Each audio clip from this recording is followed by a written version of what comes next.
Good morning and welcome back to Leagues. In the last episode we unlocked Greater Ricochet, the single best basic ability in the game, but it doesn't really pop like Greater Ricochet is supposed to yet, and that's because of our critical strike chance. In RuneScape, critical hits are extremely important if you're not using Necromancy. We will constantly want to be under a critical hit buff which makes them generate adrenaline, but this is not really worth it yet because our chance to critical hit isn't that high. Base crit chance in RuneScape 3 is 10%, so even without any buffs, you have a 10% chance to critically strike an opponent. But we can get this up to 18.8% by using Biting 4 perk that's already in our gear. But even with this 18.8% crit chance, we have a 30% chance to not crit a single hit of a crit goal, making this way too inconsistent of a strategy to generate adrenaline. Today's goal is simple. We need to get our critical strike chance higher, so we can start actually using critical as an adrenaline generator. There are only 3 ways we can increase our passive critical strike chance. Can you guess what those 3 are? We first head to Dagonot Kings to get 10 rings of the Ranger or the Berserker variant. Then we can combine these with a Heart of the Archer or Heart of the Berserker to make the best installed critical strike ring for our style.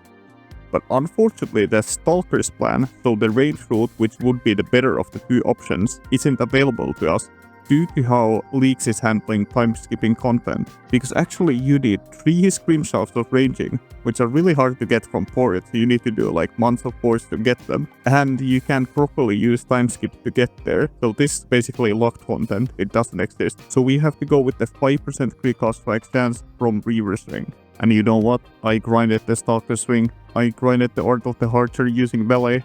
It disgusted me, and it didn't even work. My plan was completely in shambles, and I'm just baffled by this game design choices by Jagex, because Damorak, where you get the Enchanted from, is relatively new content. It's made in 2022, I think.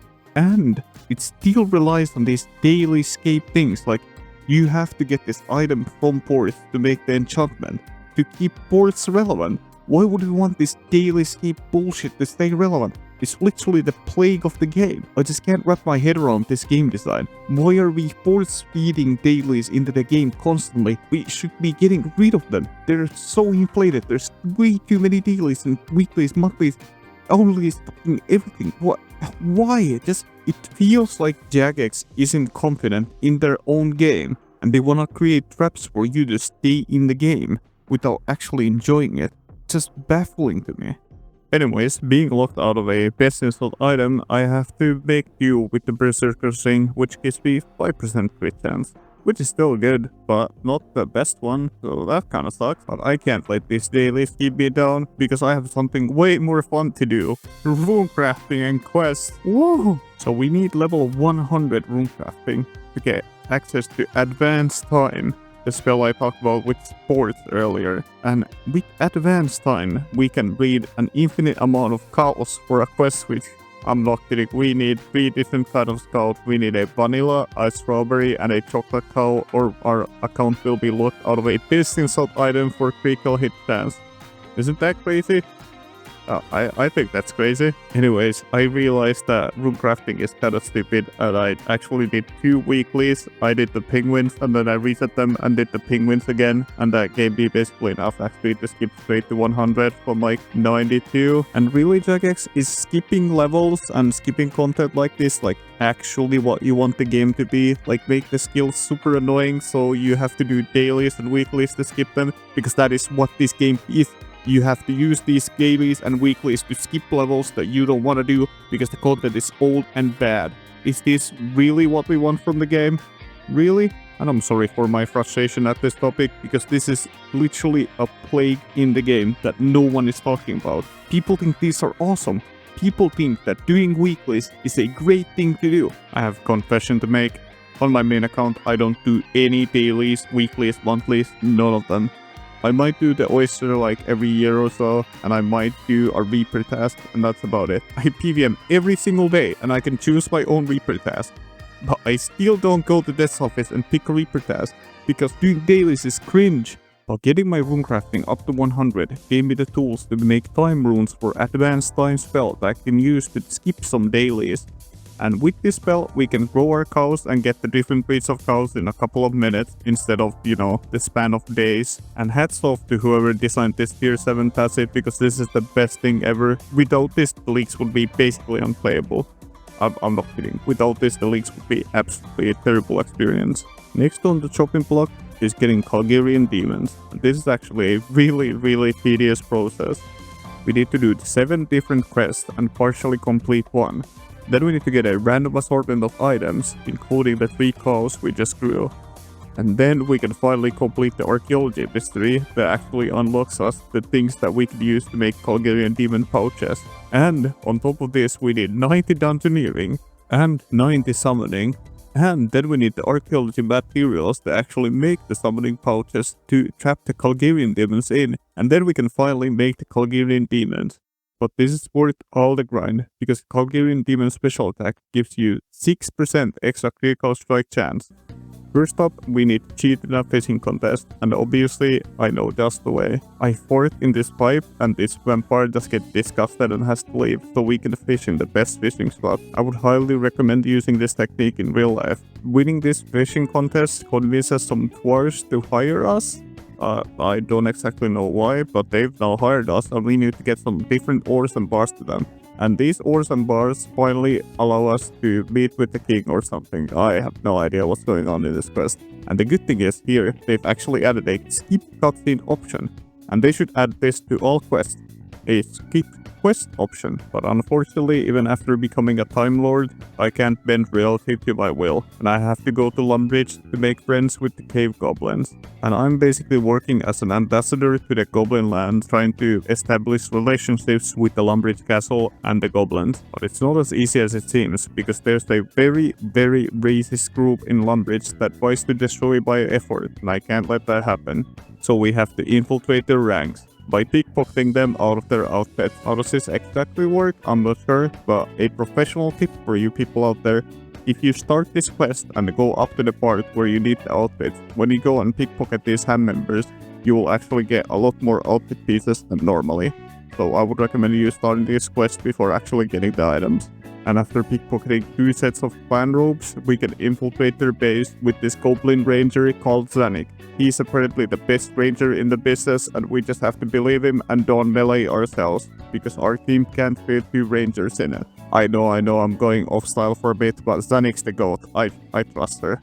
And say what you will about the ham members, they are not racist if you down the cape, because there is no way they could ever pass this guy as human. Like look at him.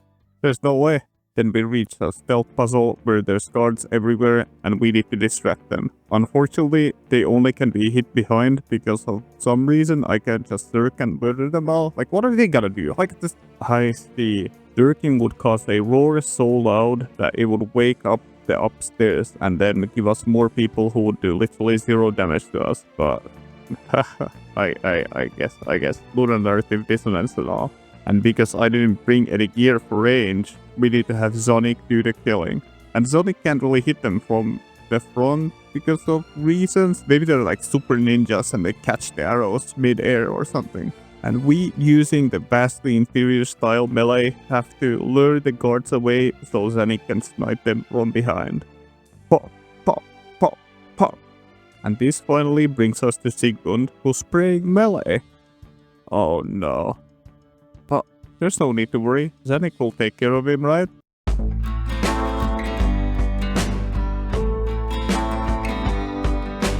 You told me you were the best ranger in the business and you couldn't hit him a single time. He was spraying melee the entire time. I have a searing godbow and you didn't let me range. You're off the team. After we disown Zanik, he managed to get kidnapped. And I'm not sure we should go and save him. I wouldn't, but here's the thing, right? We can't get the Calgarian demons if we don't go and save him, so we have to go. And look at that, Zanik. Look at how easy it is to kill people with a searing godbow. Like, just get good at range, man. And you being on those straight track, having a Calgarians if I don't free you from there? Is that really necessary to free you from those? And doing this whole process, this entire questline up to Land of the Goblins and then starting Land of the Goblins until we make Goblin Potion, gives us access to a single step in an archaeology mystery. And guess what? this questing isn't over, because apparently we're too stupid to cook bacon if we don't do bringing home the bacon. And I'm not even gonna make fun of this quest, it's just stupid. Like, it has absolutely zero reason to exist, and somehow they forced it in.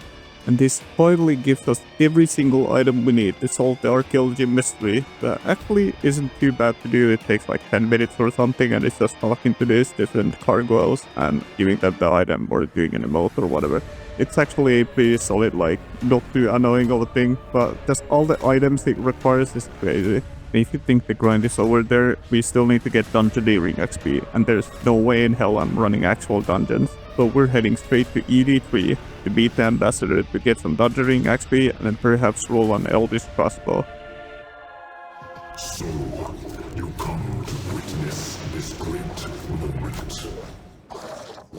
To be present as his gaze is turned upon this world.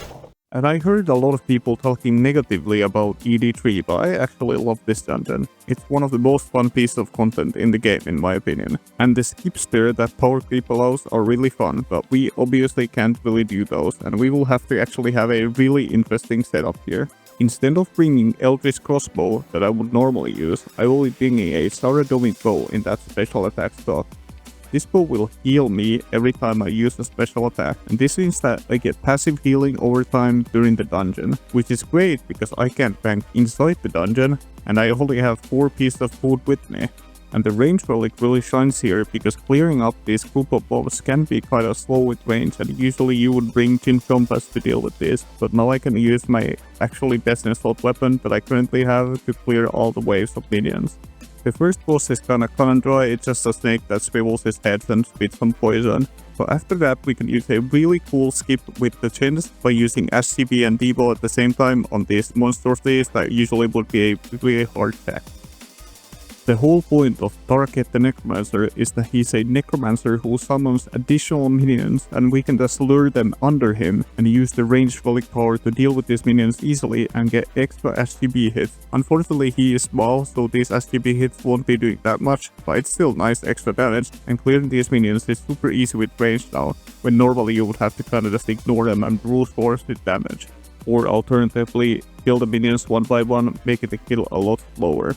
After killing targets, I like to kill this witch to a wall, so we don't have to go all the way there to finish them off. And this is actually pretty funny. I have no idea how this works or why it works, but sometimes you can just kill him through the wall.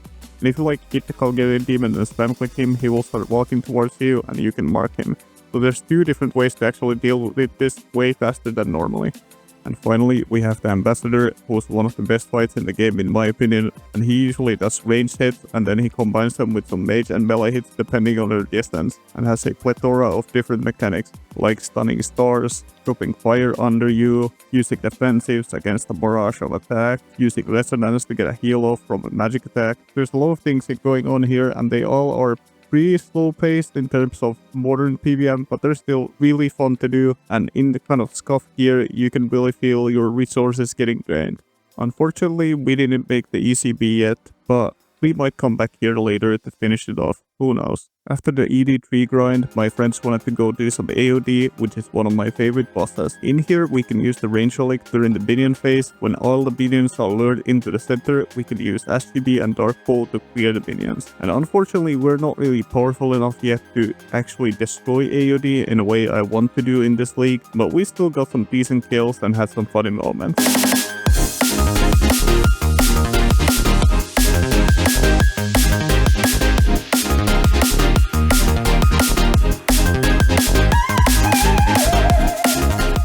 And during these last 2 bosses, I realized that not having access to greater concentrated blasts is kinda annoying when trying to use Tsunami as an off-style crit buff, and the crit buff isn't really that cute even right now, so I went to try my luck at some normal mod care pack with edimmuz, and we both went dry and didn't get anything, so at least we had fun. And the most observant of you might have noticed that I'm still lacking a critical piece of the critical strike equation. On the next episode, we're taking on Solak. We need a Grimoire badly, and I'm not leaving till I get one. Thanks for watching as always, and you know what? You made it this far. My dad said that his co-worker's 5-year-old son has more subscribers than me making Fortnite videos, so you know what? Help me out and leave a subscribe. See ya.